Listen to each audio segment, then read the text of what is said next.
Are you ready? We have such a long journey ahead of us. If there is anything that you need to do before we go, any goodbyes that need to be said, I suggest you do so now. Very well. Climb in back and make yourself comfortable. And there are blankets and food. Not that you would ever need them. I'm sorry. I didn't mean for that to come out so insensitive. Truly, if there is something you need or desire, do speak up. I know it may be difficult to desire anything right now, but do take into consideration how little time you have to indulge yourself in anything, even if it's only conversation. I assure you, you will miss it dearly, more so than you can imagine.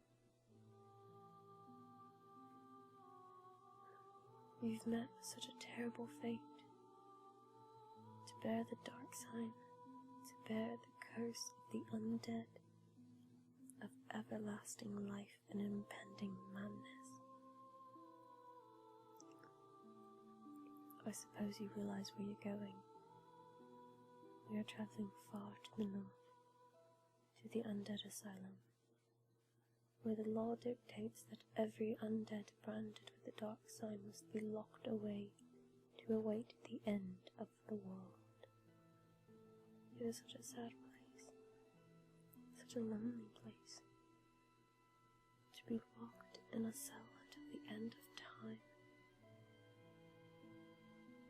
It's no wonder most grow hollow. How can there be any hope?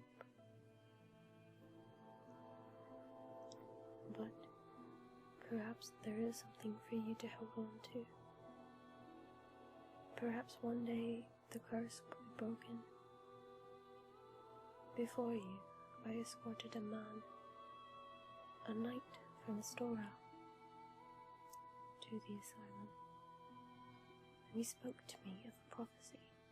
He said, "Thou who art undead art chosen in thine exodus from the Undead Asylum, and maketh pilgrimage to the land of ancient lords. And now ringeth the bell of awakening. The fate of the undead thou shalt know."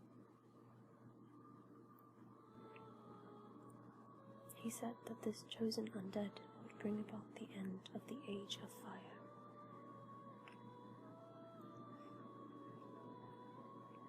Perhaps that would be for the best. Even now, there are only embers, and man sees not the light but only endless nights.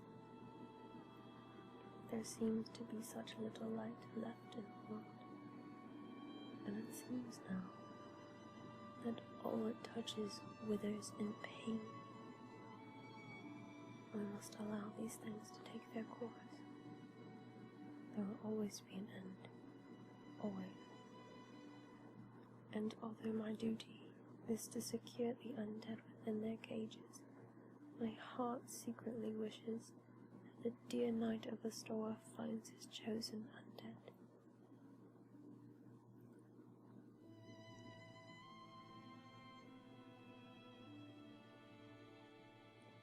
We are coming upon the first mountains now. It will get very cold from here and very rough. Do not worry so much though. My sorceries will keep us safe. I have studied for many years in these arts, long before I chose to be a shepherd of the undead. Oh yes, I chose this life. It has cost me much. I may as well be locked away alongside you for all the exile it has cost me.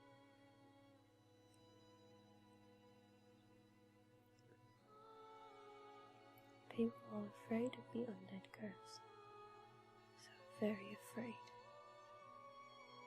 That is why they lock you away for all of your eternity. They fear they can somehow inherit the curse, even though we know those who have it were simply born unlucky. But fear is irrational, and it isn't as if it could be completely unjustified. When the undead become hollow, they lose themselves entirely. They are destructive and cruel, just twisted, empty shells of their former selves.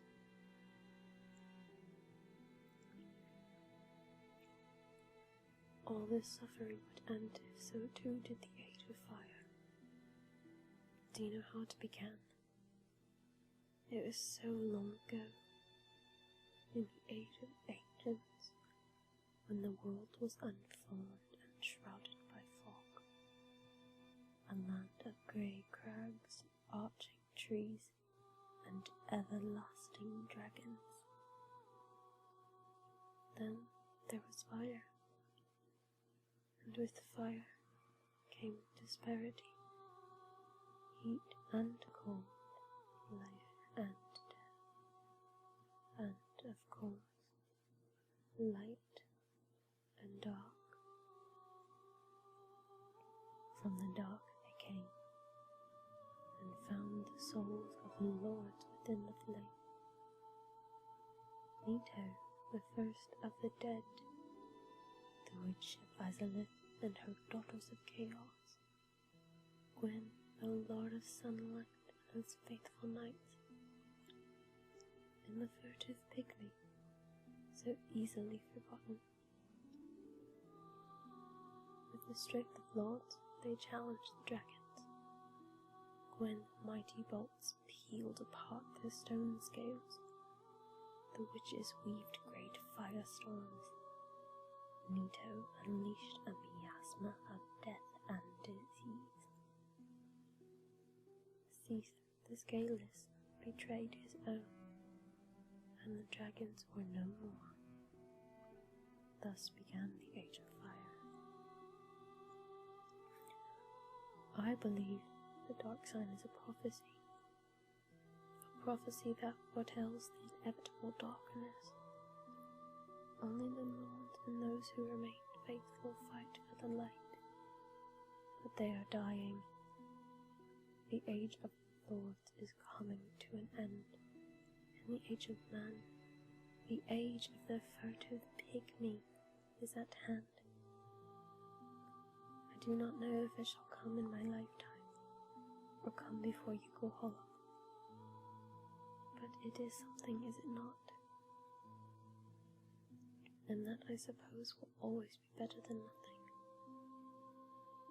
Then again, could hope not be its own curse? It is difficult to say. Maybe, in some way, we're all cursed from the very moment we're born. Forgive me, I speak with but the ramblings of an old scholar. You will likely find yourself with such thoughts in your solitude.